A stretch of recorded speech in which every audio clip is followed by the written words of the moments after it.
I'm Diego Cordovez with Adam Schoenfeld. Welcome to The Scoop, brought to you by Full Tilt Poker.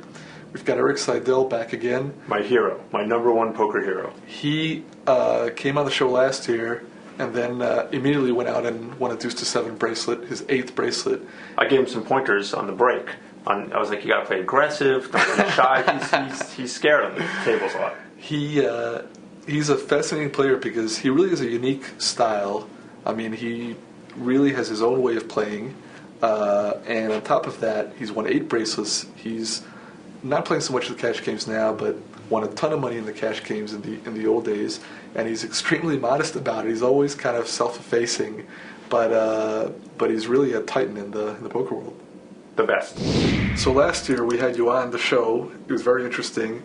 And then shortly thereafter, you won a bracelet in the deuce to 7, no limit. We gave you some tips. I feel really proud of the fact that this struggling grinder finally made that big breakthrough. Never had any success until then. And won his 8th bracelet. I always thought you'd be really good at that game just because, more than anything else, I mean, that's a game of reads and feel, and I mean, you've got an uncanny ability to... Yeah, it was interesting when you looked at the final table this year, and I think that maybe the structure's a little bit better.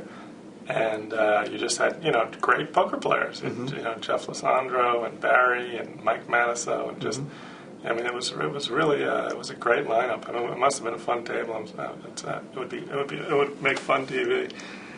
Did you take a deep run this year, repeated? No, I was actually I was playing the stud, so I ended up signing up late. And I don't think I lasted all that long. I didn't last through the first day. So. You are known for having won the 8 bracelets and runner-up in the main event, but in the old days, the old days when there were live no limit and pot limit games, you were playing for super high stakes in big games that were built around no limit and pot limit, and then no limit and pot limit just dried up because, as always seems to happen, bad players lose. There's no more money left, and then the game disappeared and was kind of replaced by the mixed games. But now, because of the internet, we have a whole resurgence of no limit and pot limit, and in fact, online, guys are playing for super high stakes. Yeah. I mean, have you jumped into this? Is this interesting to you? Because you have documented success in this. It's a new environment, but at least these games are back now. Yeah, there are. I keep hearing stories of great games going on here and at the Wynn and at Bellagio. And sometimes I get tempted to kind of get drawn back into it, but I kind of, when I'm playing the tournaments, and the tournaments are so exhausting that when you're through with it, you just don't really feel like playing anymore, and it's just, to me, it's just enough. It's enough for me to ask of myself just to play the tournaments, and I'm totally exhausted doing that. So to add anything else to it, I just, if I were more incentivized, I probably would do it. But I just. What about because the World Series started a couple of weeks ago? But what about before the World Series or after? I mean, you're just before the World Series, you're happy to have, I'm very happy just to have a break, just to cool out, just try and work out every day and eat well, and do that kind of thing. And I really just don't feel like being at a poker table. What about some of the big games online? I remember asking you last year, and you said you dabbled in that. The same thing. Sometimes I'll sit and play. It's not. The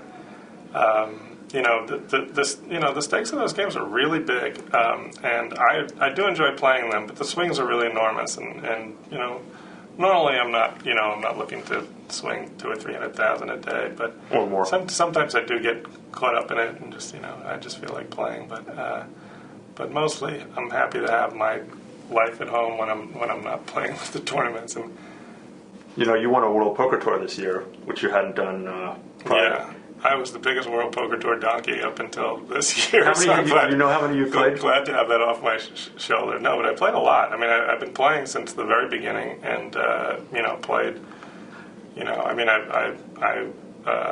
I don't get to play them all, but I play the majority of them. And I would guess that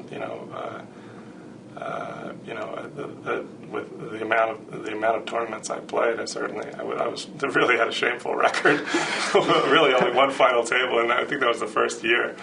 So, is there any reason for that? Is there some difference with the World Poker Tour? tournaments as opposed to the World Series tournaments, or just the You know, way that it's chips hard. have It's really fallen? hard to say. I've always. I feel going out of those tournaments, generally that I felt like I played fine. But you really don't know. You still do start to wonder after 6 years of not getting to another final table. You start to think if you're fooling yourself, or even if if there's a certain style that you haven't adjusted to. Mm-hmm. So there's always. That's one of the difficult things about the game is that you do have that going on where it's just like, I wonder if I'm really doing something wrong here because the results really have just not been there. I always thought, even with 30 tournaments, 40 tournaments, 50 tournaments, it's still such a small sample that it's more or less meaningless. Yeah. But Gus Hansen was talking to us, and he talked about the fact that in World Poker Tour events, and particularly the 25K, but even the 10K events, you get a pretty strong field. And the World Series of Poker events, even in 10K events, you get a lot more people who are just playing their only tournaments of the year, more drop-ins and so forth.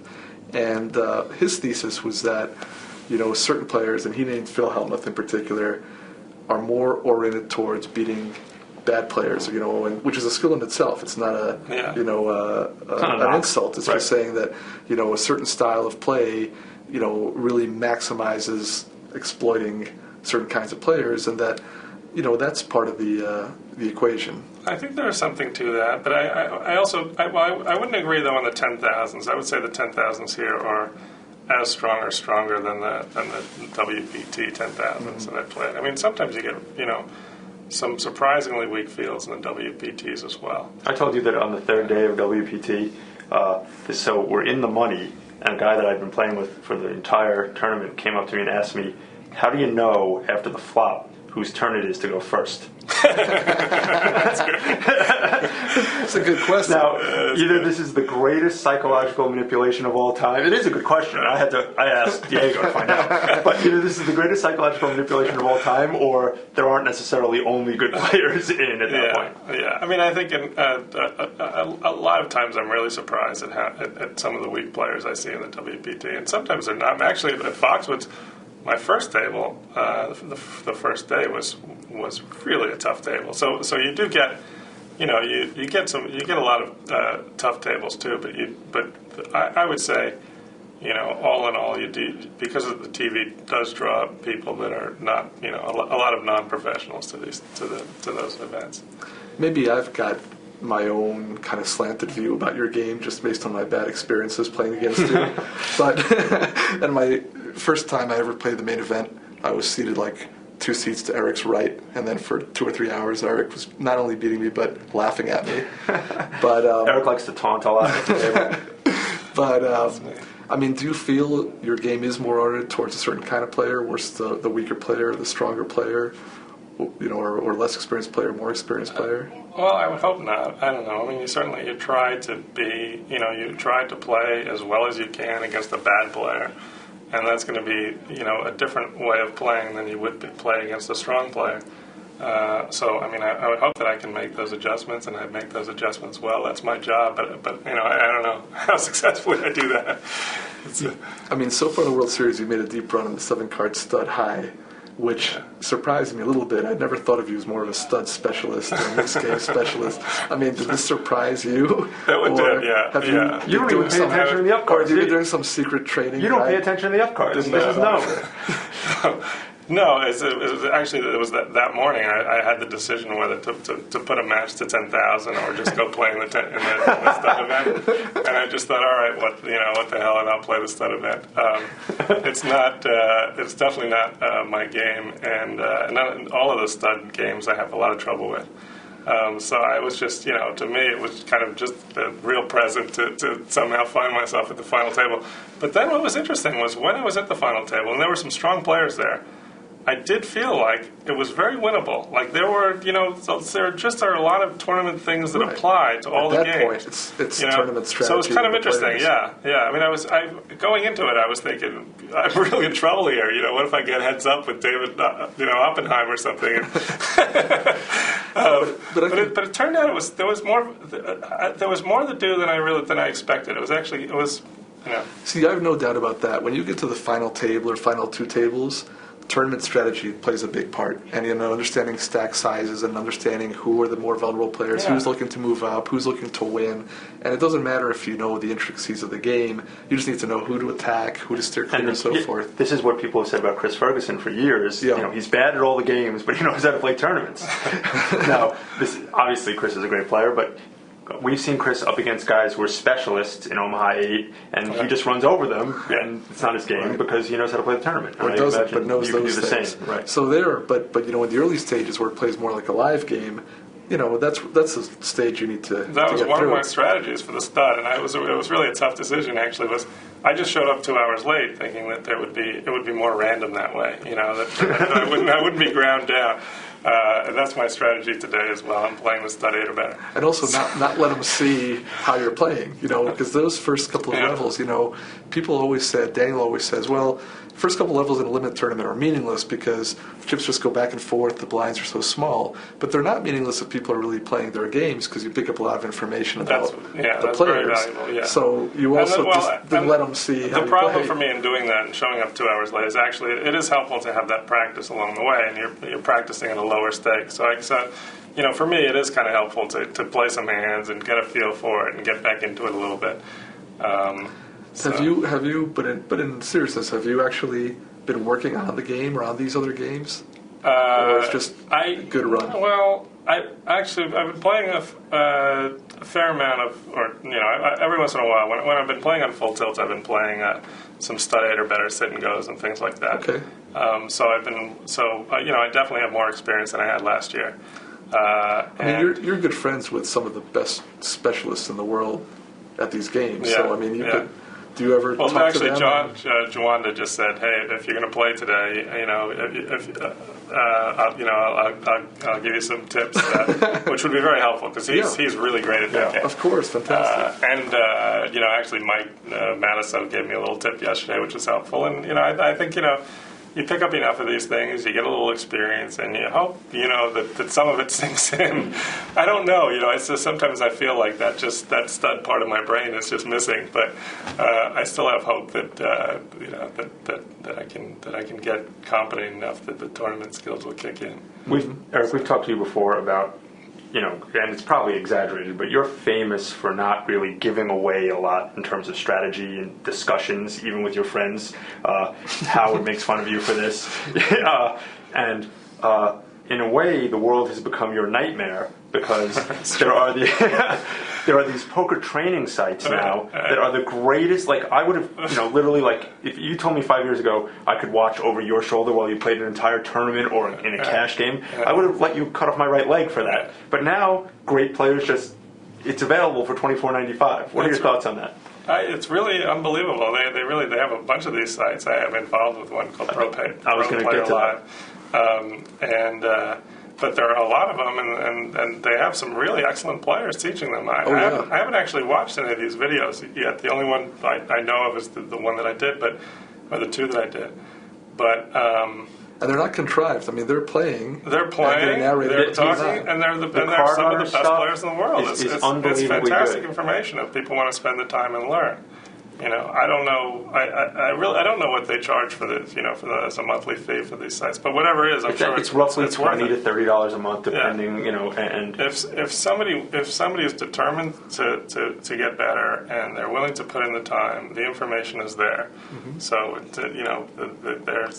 there's so much more information now. I mean, back when we were playing, it was if you wanted to get better, you had to sit down and play with great players. You had to go to the Mayfair and get beat. Yeah, it was very expensive. Adam is always joking. He's always saying, I can't wait for Erik Seidel reveals his secrets DVD and all this stuff because it sounded so absurd. Yeah. But now I still thought Adam was kidding when he said that you're on a site with videos. So Well, we had Greg Rammer on, and he's involved in that site, and I went to take a look, and I saw you were there, and I was like, this is a practical joke. I think I'm on candid camera. So you're ready to now change your ways? Well, I did a couple of videos for them. I'm not, when I got into it, I told them I'm not going to be, I'm not a huge content guy. I just, I try and do as little as I possibly can, and that's in all areas. Relationship, parenting. Just, I wanted, as far as poker's concerned, I want to play. I want to put in my hours and play the tournaments. But when I'm through with it, I want to have some kind of a balanced life. I don't want to get involved in a whole lot of other things. I like to. But are you willing to talk about your thought process during hands and your strategies? I and so did forth? two stud 8 or better. Two Omaha 8 or better. Okay. Well, that's different. I would have guessed that goes. would be. That's a good compromise. And actually, they're very good. I only did 2, and I won the first, and I came in third to second, and I think there was a lot of good information in them. See, that's a good compromise because in Omaha 8, I think you can reveal a lot of strategies and tactics and help people, but you're not giving away kind of the intrinsic edge that you have in the no limit or the pot limit. And my feeling about the no limit is I'm not the expert anyway. If you want to talk, Here we go. You can't learn anything from the guy who's won $10 million. We're talking about online poker here, and that's a different game. And these guys, the guys who play this no limit sit and goes all the time, or play online, they understand a lot more about what they should be doing than I understand. So I might give you that. I might give you that a little bit. I'll let you off the hook on that topic for a second. But getting to your point where you like to do as little as possible, which is also my personal philosophy. But you've got 8 World Series of Poker bracelets, World Poker Tour Championship, numerous other titles, too many to list.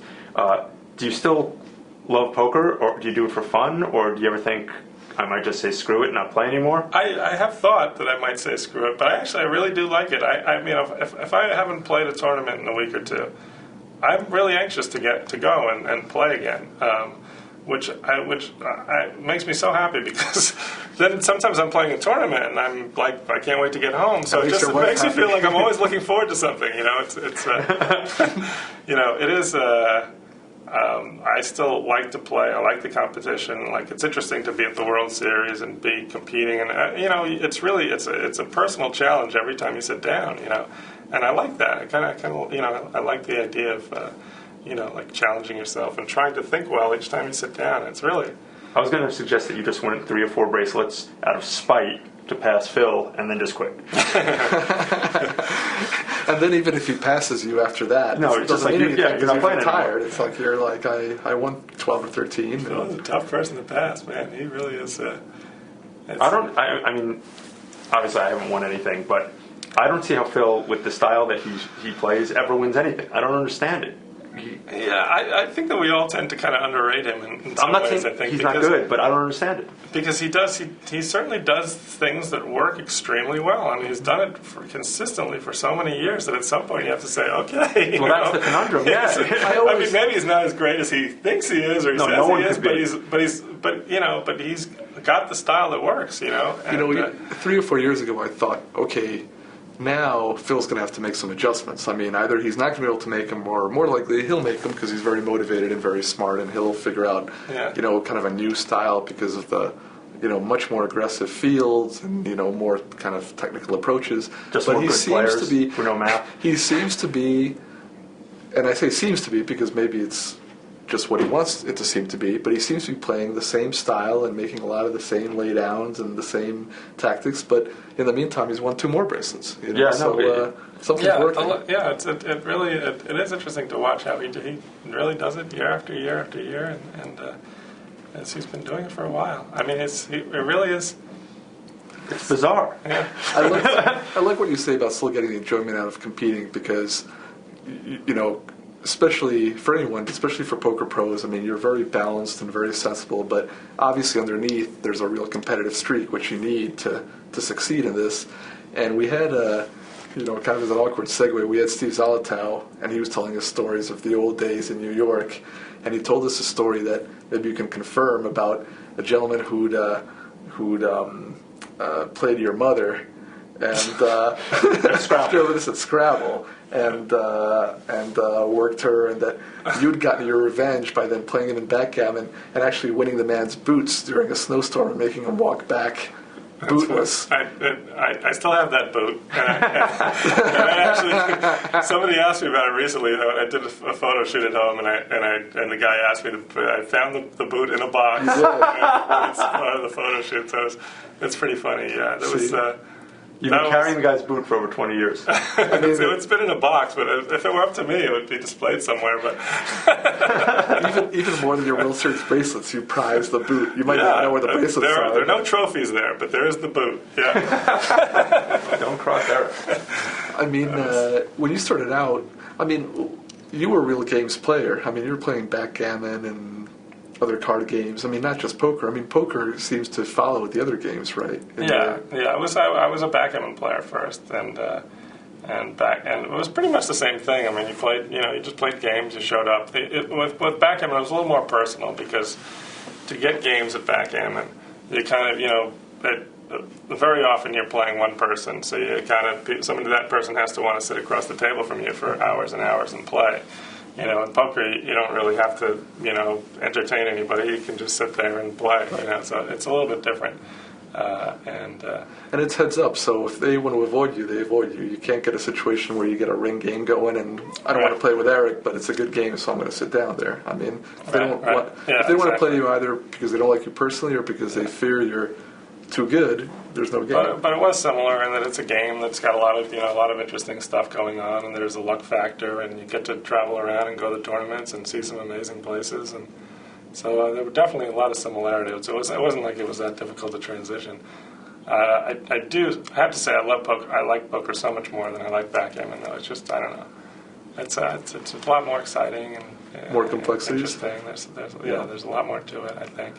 When you started playing, I mean, I'm always also backgammon has now been solved pretty much by the computer, so that poker, it'll take a long time before they solve. It's going to be another 6 months or a year before the computer's totally at this pace. Yeah. Well, but I mean, there's some truth to that in this fact that you'll never take the human element out of it, but right now, I mean, there really is so much more sophistication in terms of analyzing hand ranges and the tactics, and the counter tactics. Just take a very small thing, like on our beloved Full Tilt, the bet pot button. When I first started playing, the concept of the pot size was foreign to a lot of the people that were playing pot limit poker. So now that's just, the computer has made that easy for everyone. But that's a small example of, the computer has led to a general increase in the level of poker play, which is good and bad, I guess. I'm always interested when you started playing at the Mayfair, the sense that I get from talking to you, but also Howard and Steve and kind of the other guys who made that transition is that you came in and a lot of guys really helped you with your game and not just by playing with you, but actively, actively teaching you. Was that just kind of that may seem foreign to people now where, you walk into high stakes game and no one's looking to take you under their wing necessarily. I mean, especially a young guy who they see as a good target, maybe. Yeah, I was lucky at that time to run into those people. Because, like Howard was particularly generous. You could ask him anything and he'd explain it to you, and he explains things better than anybody else in the world. So. And 20 years later, you still haven't explained anything to him. That's what he said. Well, I don't have anything to explain to him. He's plenty good on his own. And Harrington also was another person. Right, Harrington was very, very helpful to me. I remember asking him a lot of stuff. And the limit. I remember. I guess it was the first bracelet I won was limit hold'em, and like every break I'd run over to Dan Harrington and I'd say like, what do you think of this and that? I mean, it must have driven him crazy, but I was really trying to learn on the fly, and he was very straight with me and told me exactly what he thought, and it was very, very, very helpful. And the exact same thing happened with the Omaha 8 or better too. I just kind of trying to figure it out along the way, and I was lucky enough to have a few friends on the side that I'd be like, how good is this hand, or should I throw this away, or that kind of thing. So it was really very lucky to have those guys around, and some really, there were some really special poker players at the Mayfair at that time, and I think we've discussed Noli Francisco was a fantastic player. He was there. And sometimes he's underrated because he plays kind of a loose style. Right, very. but he doesn't. He understands the game creatively, and so if you just watch Noli play, you learn all the possibilities, and that's what you need. Then you can figure out from there when you're supposed to use those possibilities. Right. Sometimes he goes a little far, but he was just, he was one person that really was, for me, very helpful to play with because he had this kind of artistic nature. That explains a lot to me because you've always mentioned Howard and Dan, and your style of play seems a lot different from theirs in the No Limit. Yeah. Well, I mean, I've always thought kind of with No Limit is the best way to learn is to figure out what to do, and what proper strategy is, and then you kind of wing it from there. But you don't necessarily have to play that way. But it's helpful to know what the parameters are, and then it's such a great game that you never have to stay within those parameters. People will say, "Oh, you got to throw this away. Never play this up front. Always raise." You can throw out all those rules because there really are no rules. There's enough. There's so much room for creativity that you can really pretty much do what you want, and you can see that. In tournament poker, you can see that it accommodates so many different styles. You've got, players who are very solid, who are very successful, and you've got players that are complete lunatics that are also successful, mostly in tournaments. They're not going to survive in live games. This is the great thing about no-limit tournaments because I've always said if you take Limit Hold'em, the top 20 players all play almost identically. I mean, if you took a hand situation, you said, you're in late position and guy on your right opens for a raise and you've got, ace, queen, what do you do? Well, 20 out of 20 are going to say, I'm going to 3-bet this, But in No Limit, you might have 20y different answers, in a lot of situations. Absolutely. I mean, how Johnny Chan plays, how you play now. And that's why it's so difficult, to respond sometimes to questions when people say, well, how would you play this? Right. Well, you don't really know how you play this. It depends on what the table is like and what this person is like and what you feel like. What you're picking up from the body language or whatever it is. That's why we need a video where we see your hold cards every hand and you're In No explaining Limit as you go along. That'll be coming. I'm going to sign up and Next send in an week. email that I demand that. You've discussed a No Limit and also Pot Limit, and no one's really given me a great explanation of this, and maybe you'll be willing to or not, but what's the biggest adjustment between No Limit Hold'em and Pot Limit Hold'em that you need to make? I don't know. I think it may be that Pot Limit maybe you get a little bit more. I think maybe Pot Limit you need a little more patience for. But I do think obviously there are a lot of similarities between the two, and I don't buy that anybody who's a good No Limit player should be a good Pot Limit player. I just don't think that there's going to be enough of a distinction there. See, some guys say the final event, the main event, should become Pot Limit because there's more skill to it, which isn't necessarily even a reason to change it because the glory of the final event is that there's skill, but that there's also a chance for anyone. One thing I would like to see though in the World Series is there's a big Pot Limit tournament, like a $25,000 mixed Pot Limit, like Pot Limit Hold'em, Pot Limit Omaha. I think that one of the things that's happened, and this schedule really reflects it this year, is that there's a bias towards the limit players because they have a lot of limit players on the board talking to them, and these guys are like, well, we should have this tournament because it's the tournament that I have the best chances. Last year, like 45 of the $50 tournaments were no limit, $1,500. Yeah, so but they're all small no limit tournaments. So I don't even play like the 1,500s. You can't play all these tournaments just because you can't. Because they're they're starting at noon and 5. And so tournaments start. I mean, if you sign up for a $1,500 no limit tournament, they're going to be 1,500 players. If you play instead at night, there might be 200 or 300 players. Right. So it's there's in terms of the high buy-in events, there's a strong bias towards the limit tournaments, which I don't think there should be because there are a lot more no limit players around. So I would like to see like a 25,000 Pot Limit Hold'em, Pot Limit Omaha, or something like that. So that you narrow the fields a little bit. The people who want to play no limit, and it's the majority of players that play no limit, should have some opportunity to play against smaller fields and not always be playing these fields that have over 1,000 players in them. Do you think there are too many bracelets being given out? Well, I'd like to be able to play every day. So it's very hard to have 2 tournaments a day. You end up skipping a lot of tournaments that you'd love to play. I think maybe maybe it would be better if you just had one a day. I just don't like that there are 6 tournaments going on at the same time, and I can't follow who's doing what. Like, if you would won a bracelet yesterday, there'd be a good chance I wouldn't know it. That's happened to me a couple times. Maybe if you won one, I know it because it's you. But like. Then you see someone who's won, you don't say anything. They're like, yeah, what am I, a this schmuck? guy's really being rude to me. You won't even congratulate me. It has been kind of interesting though, watching to see how people are doing, and to watch E-Dog really get his revenge. The people talking. I think people may have.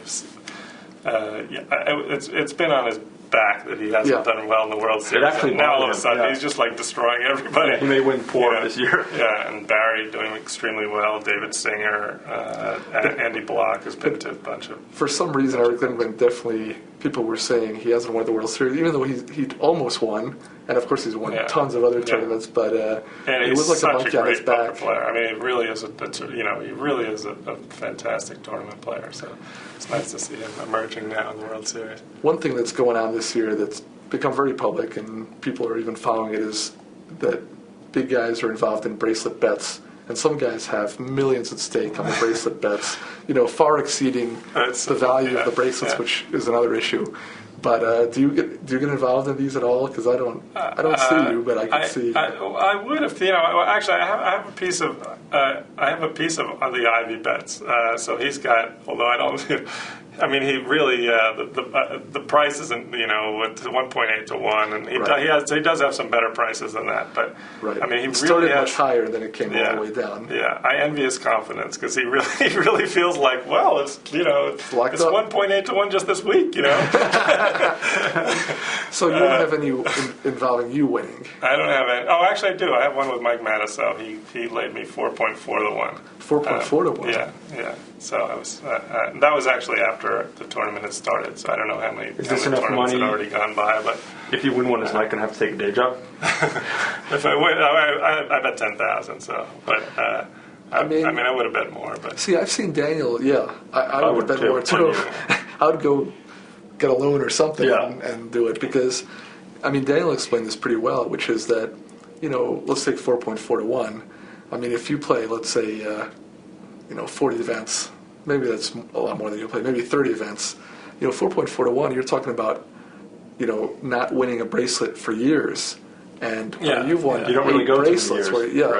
What's the longest you ever gone without winning a bracelet? Well, that's the way I looked at the Ivey bet is that I think that 1 out of every 3 years he's going to win a bracelet. He has in the past, and sometimes he didn't even try that hard. And now he's extra motivated. Yeah, he's playing every tournament, and hopefully he's not too distracted by sports and stuff. But I think he's been when Ivey gets focused, he really scary. Yeah, he's very special. When he gets zoned in, it's he's a whole. Patrick Antonius calls him the magic man. I thought that was a great line for him. He's also a closer. The key in these bets also is if the guy gets there and has a chance, can he close the deal? And Phil, I don't know his record exactly, but it's kind of Tiger-esque in the sense that he doesn't have a lot of runner-ups or third places. It seems like when he gets there with a lot of chips. Well, look at his World Poker Tour record. That's unbelievable. This is one of the great stats in poker is that he's cashed 9 times on the World Poker Tour. He's been to 8 final tables. Right. Well, so many times you cash, there are like 50 players left. Right. So that he would get down to the final 6, and at one point it was 8 for 8. That's unbelievable. He tried to turn down the money in that 9th one just to preserve the record. Really. Well, and like I say, at the World Series, he has 5 bracelets. And I know he doesn't have 5 seconds and 5/3. When he gets there in the final spots, like I say, it's partly that his style is that he gets there with a lot of chips, and partly that he plays so much live shorthand play that he really is extra proficient. If he's tough in general, he's super tough playing 3-handed, or 4-handed. I would say if he gets to the final table, he's probably more than 30% to win it, which is pretty strong. So. Then there'll be drama. He'll have a lot of sweaters. That's true. Or a lot of people leaving town. Yeah. Yeah, then just comes the collection part of it. He's really funny too, because if he feels like he has an edge, and he really feels like he has the best of this, right, he will not stop betting. It doesn't.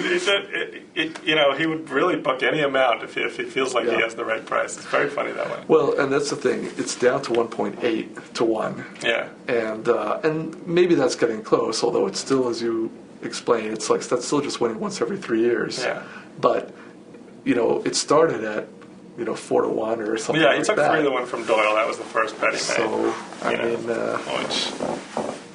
pretty fun. And I think there's been a whole like last year, Eli was laying 4 to 1 on some good players and stuff, and he got away with it. None of the people he laid the prices against won. Yeah, he swept every one of those. Yeah. See, I don't know exactly who's been betting and how much or want to know, but the fact that already this year we've had a number of named players win bracelets. I mean, and I know Barry Greenstein's involved in that, and with all these guys and Erik and David and. Well, Phil already owes Daniel $200,000 as it stands now. Right. Yeah.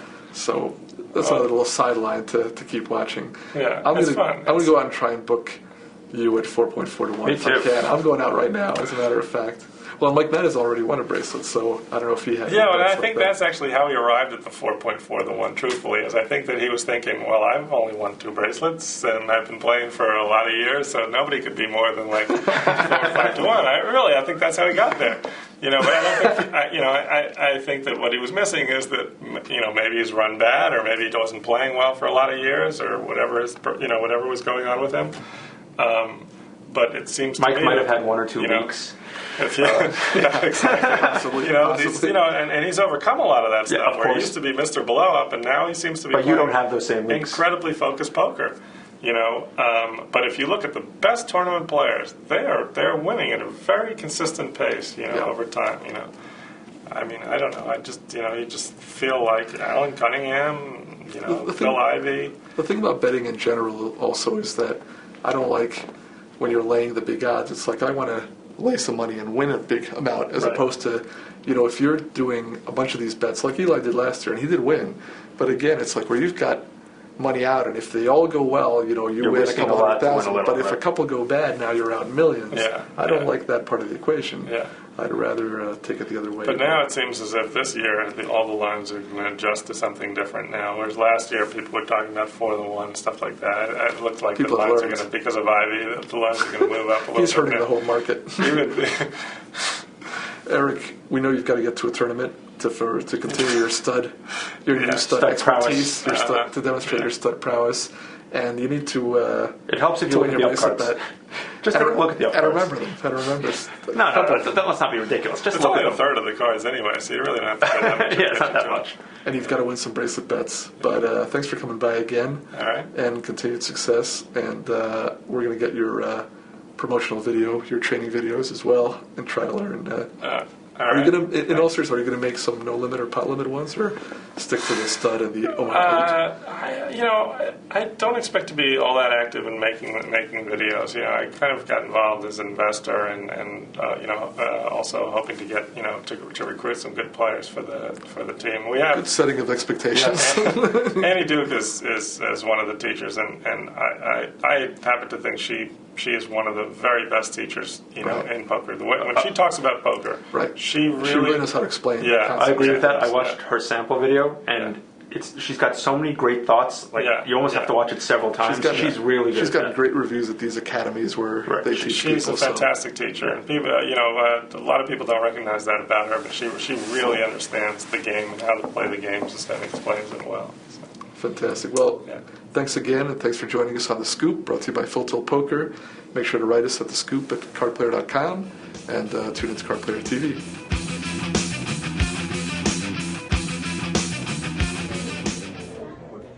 Two bracelets.